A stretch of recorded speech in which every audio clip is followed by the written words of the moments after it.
يا اهلا يا اهلا، عاملين ايه؟ وحشتوني جدا جدا من الفيديو اللي فات. بصوا، انا عارفه ان انا متاخره يعني بقالي كتير جدا، وبصراحه اهملت القناه جدا الفتره اللي فاتت. ما بقتش بهتم خالص بالفيديوهات، ولا ان انا حتى اشترك معاكم، حتى لو يوميات كده بسيطه. بقالي فتره تقريبا ما صورتش، وقلت لكم اخر فيديو ده عشان ايه. وقلت لكم انا كنت في موضوع كبير قوي عشان حوار الانستجرام وكده. هحكي لكم ده في خلال الفيديو، بس خلينا دلوقتي اقول لكم انا بعمل ايه في اليوم ده. انا كنت نازله كارفور عشان كنت هشتري كده كام حاجه. بصوا، انا الفتره اللي فاتت يعني بقالي حوالي تقريبا اسبوعين 3 كده. المفروض يعني ان انا قررت ان انا هعمل نظام كده اكل معين. يعني مش دايت قوي، بس نظام اكل معين، وبقيت اعمل كل تقريبا الاكل بتاعي في الاير فراير. كمان بقيت منتظمه شويه في موضوع ان انا مثلا السناك بتاعي مثلا او الفطار يكون حاجه صحيه، ما تكونش زي الاول. بقى انتوا عارفين كنا بنضرب بقى نسكافيه وبسكوتات وشوكولاتات وهيصين يعني. بقالي فتره باجيب اللي هو الشوفان اللي هو الجرانولا ده. بس ده مش جرانولا فيها يعني متحمص وكده وفيها بقى مكسرات وكده، لا هو شوفان مع حبوب، لا مع سوري مع فواكه مجففة. باخده كده الصبح مع الزبادي، ده يعتبر الفطار بتاعي. ببتدي بيه اليوم. تمام، وهقول لكم الموضوع ده في خلال الفيديو. كنت بقى ناقصني، كنت رايحه كارفور بالذات اصلا عشان الموضوع ده. كنت عايزه اجيب الشوفان اللي هو الجرانولا ده، والشوفان الساده كمان. هنا كنت بشوف كده كام حاجه في المشروبات. وكمان رحت القسم بتاع الفوط، علشان كان ناقصني بصراحه فوط كنت عايزه اجيبها. عايزه اقول لكم الفوط هناك حلوه جدا. جبت فوط مقاس كبير، وجبت كمان الصغيره دي علشان الجيم. عشان انا ناويه باذن الله انزل الجيم، هشارك ان شاء الله باذن الله كل ده معاكم. وهقول لكم انا ليه الفتره اللي فاتت ما كنتش بنزل فيديوهات، وليه كنت مختفيه اختفاء تام.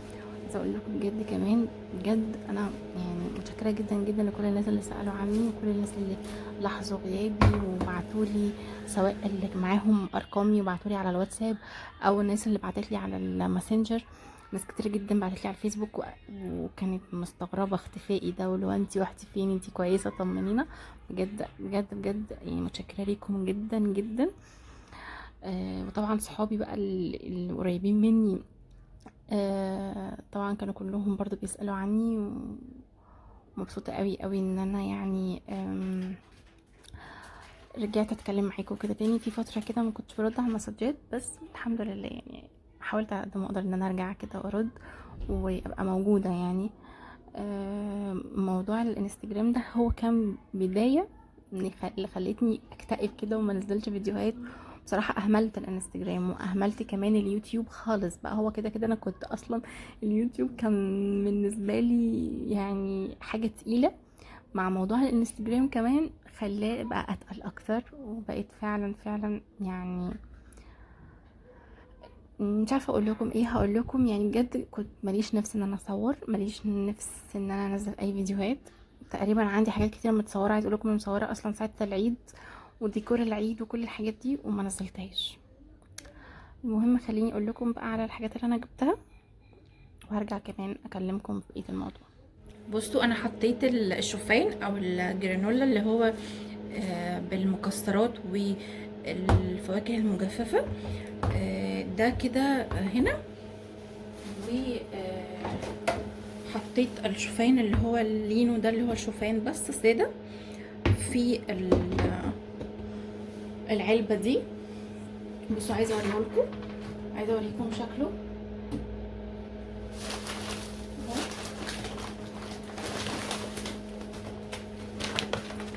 ده اللي هو الشوفان، اللي هو اللينو اللي هو ساده. اوكي ده ساده.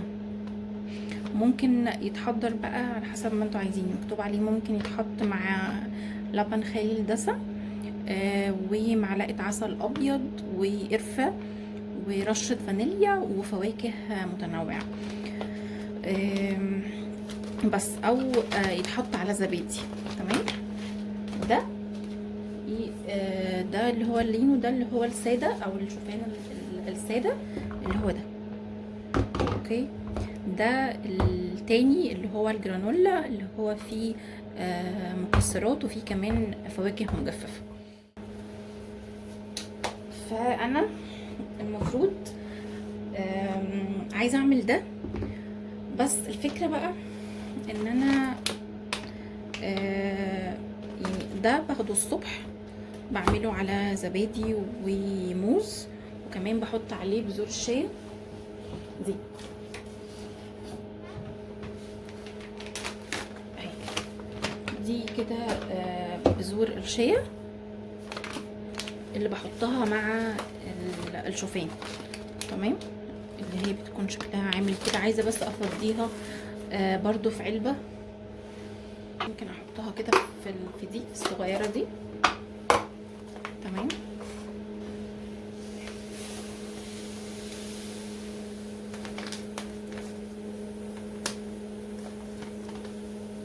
دي بنحط معلقه كبيره. تمام. بحط منها معلقه كبيره على الشوفان، سواء هستخدم الشوفان الساده ولا الشوفان اللي هو الجرانولا او اللي هو فيه مكسرات وفواكه. تمام. هي دي كده اهي، دي بذور الشيا. المهم ان انا دلوقتي جعانه. تمام.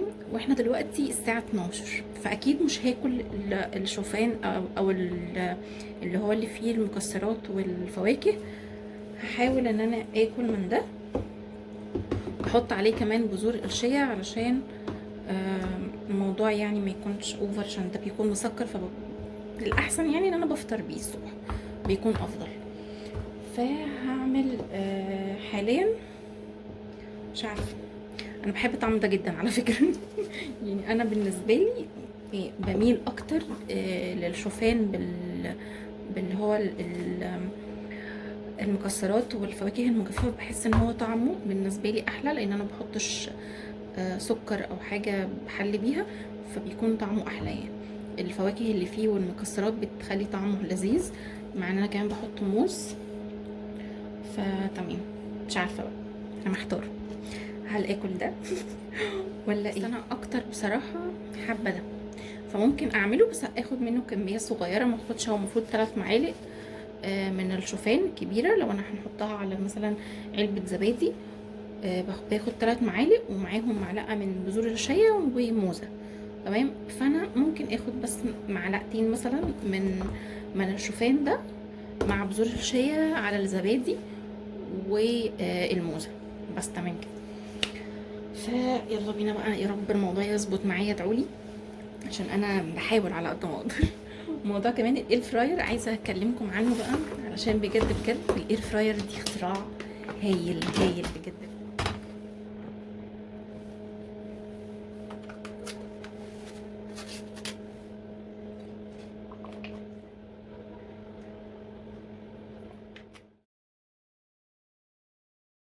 طيب جيت لكم تاني بقى.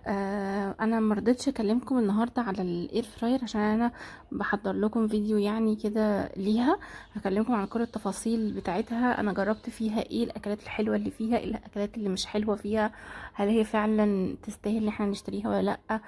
هي بقى لها فتره عندي، بقى لها حوالي داخله اهو في شهر. جربت فيها حاجات كتيرة قوي، وساعدتني برضو في حاجات كتيرة جدا. فان شاء الله هعمل لكم فيديو منفصل هنزله لكم الفيديو الجاي، عشان لو حبيتوا ترجعوا له يكون هو ده خاص بس بالاير فراير، ما يكونش يعني كروتين او فيديو عادي. بصوا، انا فضلت اقول لكم هاكل الشوفان الساده وبتاع، وبعدين ضعفت. انا ساعتها اصلا كنت عايزه اكل حاجه مسكره، فبالنسبه لي اللي هو الجرانولا او الشوفان بالفواكه المجففه طعمه مسكر، فباخده كحاجه حلوه، تفهميني. فضعفت بقى، قلت لا هعمل الشوفان ده وحطيت عليه موزه مع الزبادي، بيبقى طعمه خطير. عايزه اقول لكم كمان ساعات بالنهار بحط عليه لبن، يعني بدفي حبه لبن واحط عليه لبن برضو بيكون حلو قوي. وساعات بالزبادي، يعني كده او كده. بس دي وجبة متكاملة، عايز اقولكم بتشبع جدا جدا، يعني بتشبعني جدا لما بكون جعانة واكلها بلاقي نفسي خلاص شبعت. فبجد فعلا الاكل الصحي ده، سيبكم من موضوع الدايت، وانا كنت ابتديته في الدايت الاول، بس انا كان دايما معدتي بتبقى وجعاني، عندي القولون، على طول معدتي تعباني من اي اكل. من ساعه ما ابتديت ان انا انتظم في موضوع الاكل اللي هو الصحي ده، وكمان بقيت اعمل الاكل في الاير فراير، لا الموضوع بصراحه بقى ظبط معايا كده، ومبقتش بشتكي خالص من معدتي او من القولون. بصوا انا هنا كنت خلصت بقى يعني الشوفان بتاعي، طلعت بقى كده هنا على الريسبشن. هو كان نظيف، كان نظيف مفيهوش حاجه، بس كان عايز يترتب بس كده. وكنت كمان بشيل الكفرات بتاعه الكوشنز عشان كانت عايزه تتغسل، وحطيت الكفرات دي بس مؤقتا، عشان انا كان في ستايل في دماغي كده كنت عايزه اعمله، المفروض كنت هعمله قبل العيد بس ما عملتوش يعني. فان شاء الله هوريهولكوا الستايل الكوشنز اللي انا عايزه احطها على الركنه. كمان هغير السجاده وهوريها لكم اول ما اجيبها، لان انا طلبت سجاده تانية خالص غير اللي انا حطاها في الريسبشن. ان شاء الله تعجبكم، اول ما تجيلي هصورها لكم. الركن ده انا بحبه جدا، الترابيزه دي بحبها قوي. انا عامه بحب دايما الترابيزات الجانبيه والاضاءات الجانبيه، بحبها جدا، بحسها بتدي كده دفء كده وبقى شكلها شيك. كنت عايزه اغير الستايل بتاع الديكور اللي على الترابيزه، بس رجعت له تاني. كنت هحط اللي هو البوكس بتاع المناديل، وبعدين رجعت في كلامي وحطيت الكتب الديكور والبوت الخوص بتاع ايكيا والسبحة، نفس الديكور تقريبا اللي انا كنت عاملاه قبل كده. بس وكان في حاجات بسيطة كده عايزة تتعمل في الريسبشن. الزرع ده كان نظيف بس كان عايز يتلمع، فبرش كده عليه ببخاخة، دي مية بس ما فيهاش اي حاجة، مية بس فقط. وبجيب الفوطه بتاعه الزجاج ولمع بيها بقى الورق بتاع الزرع، سواء الزرع الطبيعي او الزرع الصناعي. دي الطريقه اللي انا معتمداها في التنظيف بتاعه. عايزه اقول لكم هو مطرب جدا، لان انا طبعا حطاها عند البلكونه فبتكون مطربه. بس فالفوطه بتاعه الزجاج دي بتكون حلوه جدا في التلميع، وكمان فوطه التراب على فكره. فساعات بعمل بدي او بدي، يعني عادي على حسب بقى اللي بتيجي في ايديا، يعني الاتنين بيكونوا حلوين قوي في تلميع الزرع، سواء زرع طبيعي او زرع صناعي. عايزه اقول لكم ان الزرعه دي شايفين الجزء اللي في النص ده دلوقتي خلاص فتح، عايزه اوريه لكم واصورها لكم ان شاء الله في الفيديو الجاي. شكلها بقى حلوه قوي، يعني الجزء اللي هو المقفول ده اللي انا بمسحه دلوقتي ده خلاص فتح كده نصه، حوالي نصه، والورقه بقت كبيره كده وشكلها حلو قوي. هبقى اوريها لكم باذن الله.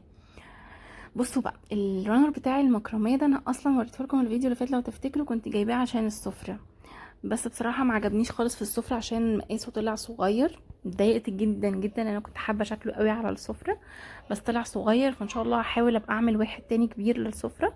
وحطيت ده كده هنا، قلت يعني تغيير يعني. المفروض ان انا كنت احط الرانر بتاع الطقم الكوشنز ده اللي هو لونه رمادي في ورد ابيض، بس قلت كتغيير هحط الرانر المكرميه. وبرده بنفس الطريقه جبت اللي هو الزرع ده عشان المعه، هو برده كان عايز يتلمع كده تلميعه خفيفه. وزي ما قلت لكم يعني انا عملت حاجات كده بسيطه، يعني روقت او رتبت بس الريسبشن ترتيب بسيط، هو كان ما فيهوش حاجه بس كان عايز الصراحه يترتب. كمان السفرة لمعتها وحطيت الرانر وحطيت عليها حاجات اللي انا بحطها. برضو في ديكور كده في معين في دماغي للسفرة عايزة اعمله ان شاء الله، ابقى اشاركه معاكم الفيديو الجاي. خلينا نرجع بقى ل موضوع ليه انا كنت مكتئبة كده ومش عايزة اصور ومش عايزة انزل.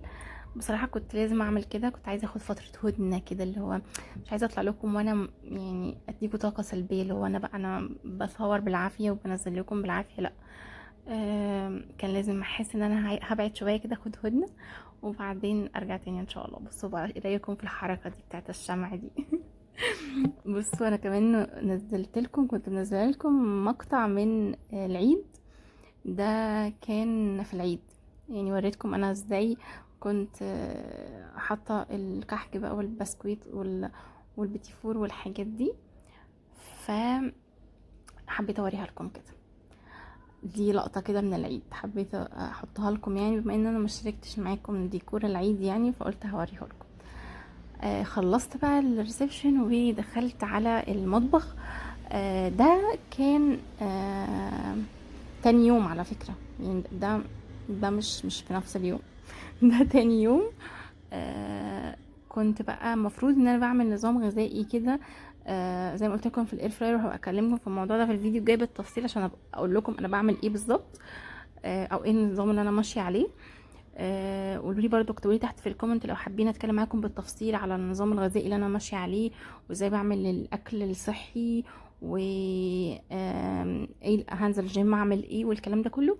يبقى اكتبوا لي في الكومنت، وان شاء الله لو عايزين نعمل فيديوهات خاصه بالموضوع ده يعني، واشارك الموضوع ده معاكم وهقول لكم انا بعمل ايه بالظبط. ده تاني يوم، المفروض ده وجبه الغدا مش الفطار. زي ما قلت لكم انا الصبح بفطر يا اما بيضه مسلوقه، او بعمل الشوفان اللي انا قلت لكم عليه.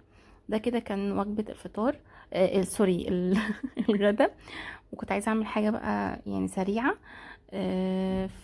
وسريعه، وكنت زهقت بصراحه من اللحوم. انا كنت ماشيه على نظام كده فيه لحوم كتير، فقلت هفصل شويه بقى، فجبت تونه صفيتها كويس، حطيت عليها ليمون، حطيت عليها معلقه مايونيز، وحطيت عليها بصل احمر وفلفل اخضر، هقلب بقى كل المكونات دي كلها مع بعض كده.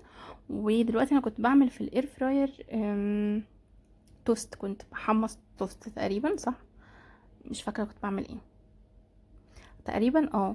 يا اما كنت بحمص توست، او بعمل حاجه تانية بس مش فاكره ايه هي بالظبط بصراحه. المهم هنا زودت مايونيز، مش عارفه ليه.